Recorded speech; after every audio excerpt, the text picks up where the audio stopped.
Hey, good morning, guys. I wanted to take a few minutes today to go through the Sonos 2018 app. Let me explain what Sonos is. Sonos is a speaker ecosystem in your home.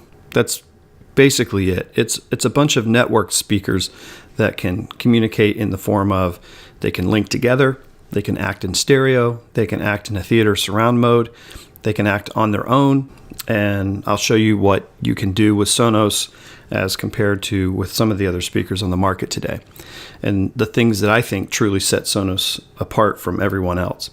So digging right into the application. So they've got a new rooms interface. So when you pull up and you have rooms, you've got different locations. When you set up a Sonos speaker, you determine the room it's in, the name of the room that it's in, and you set it all up. So as you look here, all of my rooms are not linked together. There are some playing different sources, and the one that is highlighted that I'm using to function right now with this app is the living room. So in this interface pane, you can pick different rooms. I can choose the basement, I can choose the family room, and I can choose my daughter's bedroom. But let's go back to the living room. Okay, and you can see down below what's currently playing or ready to play in the living room. It's not necessarily playing at this time. When it's playing, you'll see a little icon showing you that it's playing. So here is the play interface pane. So like when you're back at this room and you click living room, you actually will see a pane of play, skip, and some other things that you can choose in this pane for this room. So you're actually in the living room because you can see it at the bottom, and you can press play and the music will play, and you can press pause to pause the music. You could skip the track to another track if it's set up to do that, and it will start playing immediately, and you can pause that as well.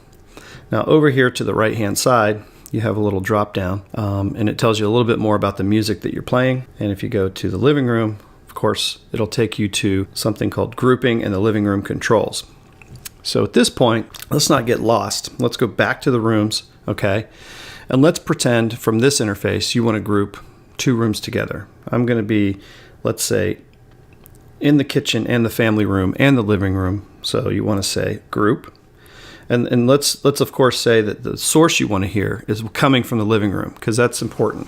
Wherever you start grouping from, the source will follow from where you start. So if you start with the living room and group other speakers to it, it will just keep perpetuating the music that's already in the living room to the other spaces, even if they have something else playing already. So if you go into group for the living room, you end up at a location where you can see, hey, I want to play this everywhere. You can just one click of a button jam through your whole house. Or like I say, we could do family room and kitchen. Sometimes the linking doesn't work. There's a little glitch. Sometimes you'll hit it and it will group like 3 speakers and it won't work. This one worked perfectly fine. So you have these 3 linked together in this app right now. So whatever I play, so you go back down to your controls, you can see at the bottom, it now says living room, family room, plus one other, but it's because you can't see it. If you had 5 locations, let's just do that. Group it everywhere, done. You can see it's living room, basement, plus 4 other locations. So it doesn't have enough space to write it, so it condenses it to numbers. So let's ungroup everything. And it'll say, hey, this is going to ungroup and stop all this music. Are you sure? And you hit yes. And now you're back to where you started from. Okay, so that's kind of a little short, down and dirty on grouping. Then let's get into some music. How do you find music? So the browse button right here, you click the browse button, and that brings up all your music services that you have set up on your Sonos. So everybody's Sonos is individual to their own setup. So if I go to my friend's house and he's got a Sonos, he may not have the same music to browse from that I do. So there's several sources, different ways you can set this up. The first way is you can network your music in your home. So if you have a server like I do, and you have a bunch of music on your server that's cataloged and libraried, I can actually set that up, and you can see the orange icon at the top, music library. That's my music in the house that I have in my library, and I have it sorted by artists, albums, composers, and it's not very neatly organized. That's just how it worked out. So if I go over here to artists, I could come over and you can see the letter on the side. Let's say I want to go find Peter Gabriel. I can click down to P. Oh, that didn't work. Fat fingers. Click down to P, scroll down till you get to Peter Gabriel, and I think you can do it through a search method too. Let's see, he's coming. There you go. And then I have some music from Peter Gabriel. So your choices when you get into this folder, you can play all the music that you own by this artist, or you can pick an album and play an individual song, or you could shuffle the whole album. You could play the album in order, however you want to do it. So let's go back to browsing. You can also play music that's on your phone. So if you have a large collection of music on your iPhone, you can play that too. And then there's apps, third-party apps like Amazon Music, iHeartRadio, Pandora, SoundCloud, Spotify. You can kind of see the point. You can download these apps, and wherever you are in these apps, you can play your personalized music that you've coordinated through the applications. And then also the Sonos 5, the Play 5, has a line-in port too, and you can also change the different attributes to the audio input for the line-in, but I don't use that. So for today's sake, let's browse and let's go to something that probably everybody knows and is familiar with, the Spotify app. So when you get into the Spotify app, you'll see some selections. For example, Loving a Lazy Sunday is suggested music for that day. And then you have charts, which is just top charts music. And then you have new releases, that's obvious. And then genres and moods. And then, of course, you can go to your music. So when you get to your music, it's not a very beautiful interface. It's like Spotify on the computer looks so much more robust than it does in the app of Sonos, but you can still navigate and get there. So you go to playlists, you've got your playlists in here, and then let's see, mine for 2017, the one that got away, you can go in, and like I said, you can shuffle all the music, you can play all, shuffle all, or you can just pick a song. And then from here, you can make new playlists and do things like that you normally do through Spotify. So that's nothing groundbreaking there, but just to show you that the third-party apps are all there. And what I like about Sonos over, say, Apple HomePod is that it allows for third-party apps, and they all work through the ecosystem, and you don't have to do anything weird, don't have to use Bluetooth, don't have to use wires, it just works. And then there's the My Sonos. My Sonos is kind of like treating your whole Sonos application like an account or a music account. This is where you can pick various albums from Spotify, and you can say, put this album in My Sonos. Like, this is what I want to listen to a lot. So I have The Cure, Head on the Door. It's pushed over from Spotify. This album is here, and I can come over and play My Sonos. Where My Sonos comes into play is it's really useful with the Alexa app, because you can say, hey, Alexa, play Coffee and Relaxation playlist from My Sonos. And she'll go in there and grab this playlist and play it for you. And you can have many playlists and different things in there. And of course, you can see my remaining Christmas playlist that I had. And you can also edit these. So you could go into playlists and click edit. Go to your playlists, and you can say it's time to get rid of Johnny Mathis Christmas. You delete that one. And you can delete Johnny Mathis. So it's editable from the phone, and it's easy to put together. And that's My Sonos. And you can also line up some radio stations. These are radio stations that are local to my area. And I can say, hey, Alexa, play 97.1 Wash FM from My Sonos. And she'll come in here and crank on tune in radio station and start playing it. And it's pretty cool. That's the rundown on the interface and functionality. And then, of course, you have the search bar, which will search all these different locations. And you can search artists, songs, albums. And the search results are kind of cool. Let's do search results. Let's just do, like, to stay consistent, let's just do Peter Gabriel. You can see it gives you results from your music library. It'll give you results from iHeartRadio, from Pandora. So you could say, hey, I want to hear music like Peter Gabriel. So you click it and you start hearing like Phil Collins and Sting and all that stuff. And then you have, of course, Spotify that have actual Peter Gabriel albums and things like that to play as well. It's really quite cool how you can find music pretty easily and quickly. So that's kind of the music tour side of Sonos. Let's talk about controlling hardware, setting up hardware, and how this whole thing works. So let's go over to More. On More, you have Inbox, Voice Services, Add Music Services, Alarms, Helps, Tips, and Settings. Inbox, I never have anything in there. I don't really know what that is. Maybe it's a message for software updates or something like that from Sonos themselves. But to my knowledge, there's no messaging app between Sonos or accounts or anything like that. Voice Services does nothing but tell you about Alexa. So I don't really know what to do with that much more than just look at it. Add Music Services. Of course, you can add any services that you don't already have in your Sonos ecosystem, and you can set up your accounts there. That's how you add the music services. Of course, you can say set an alarm in the master bedroom at 6:30 a.m. so you can use it as your alarm clock. But the more powerful settings are within settings. So this is where you can either add a player or a subwoofer. So when you get a new one, you want to add it into the system, you just add it. You click that button and it starts to tell you what to do and how to do it. It's pretty easy. Add a boost or a bridge. Used to be the Sonoses that were out earlier on had their own bridges and boosts. Now they're all Wi-Fi. You don't really need them, but they can help if you want to pull them off the network and make it work more independently. Room settings is really cool because you can go to your different rooms. So you can see the family room, the kitchen, the living room, the master bedroom. So I can pick, let's say, the kitchen. And you'll see some things within this room. The True Play Tuning is a room acoustic tuning system that Sonos has developed that works through your iPhone. And it, to my knowledge, only works with an iPhone. And you could borrow your friend's iPhone to set it up and then not have to set it again. But it's a little bit weird and limiting. But being that Android has so many different devices and so many different microphones, it makes sense as to why Sonos would use the iPhone, because that's very consistent. So you can tune your room to the different acoustics, and it's really cool. It really does change the sound of the speaker in the room, and it does help a lot. Once you get TruePlay tuning finished, you can go to the EQ and say, hey, I need a little bit more bass. Let's cut on the loudness control, and let's make it sound just that much better. And then you can, of course, change the room name.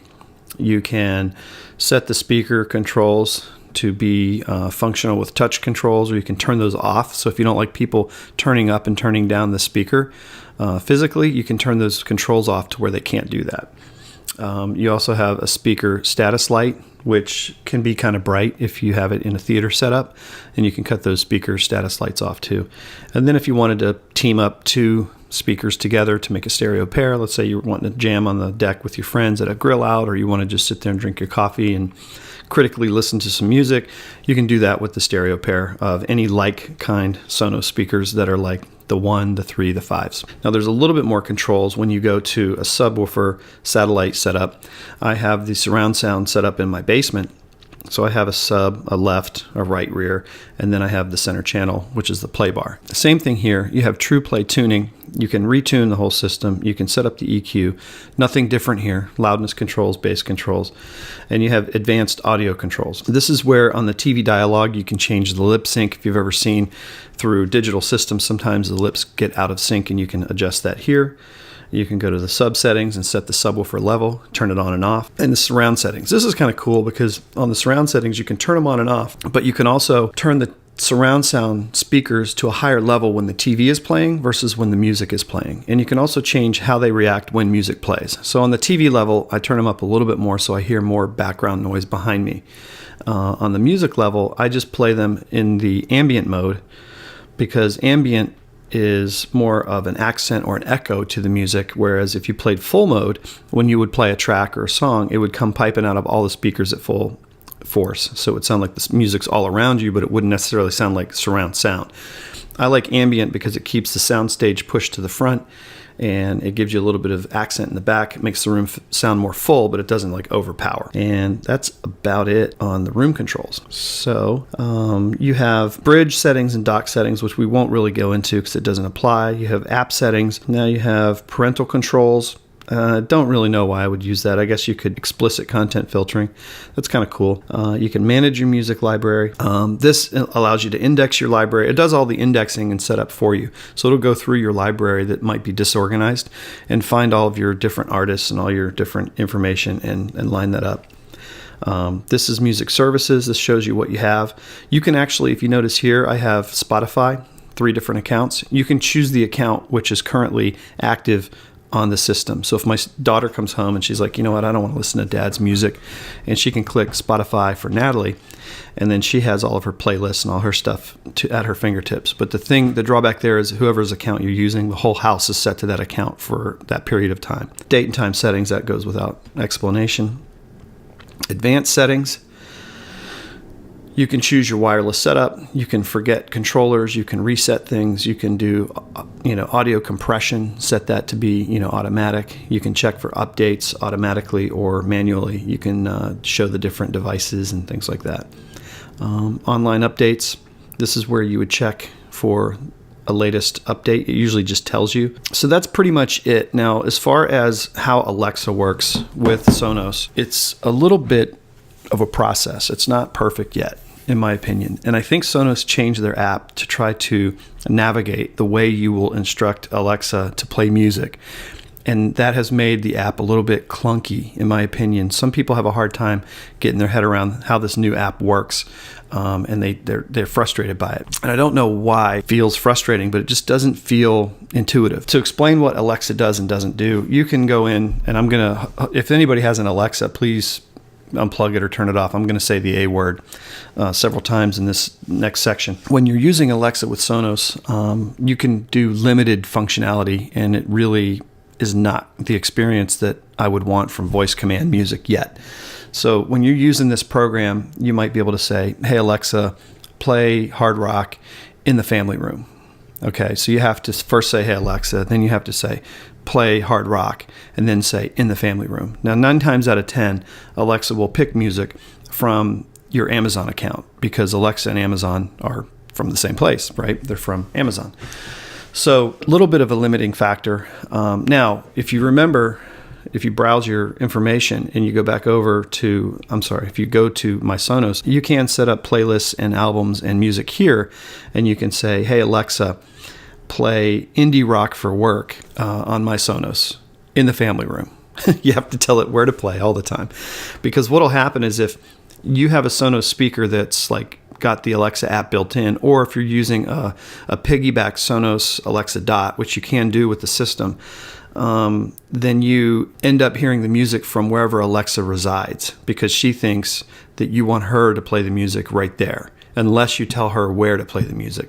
So it's a little bit of it's not conversational. It just feels very instructional, and it gets to be too many words sometimes. Sometimes it's easier just to pick up the app and make stuff do what you want it to do, because you'd have to walk in and say, hey, Alexa, and it'll come on, and you'll say, play Coffee and Relaxation from My Sonos in the family room. And you're just like, that's a lot of words, It'd be easier just to grab it, touch this, and hit shuffle play. You know what I mean? So Alexa is good. It's not the end all be all. But, when you can't get up from your chair, you got your laptop in your seat, and you're getting a phone call, and you just want to say, hey, Alexa, stop music. I mean, that's pretty cool. Or if you say, hey, Alexa, volume number 5. She works in segments of 1 to 10. You can tell her what volume to turn the speakers to.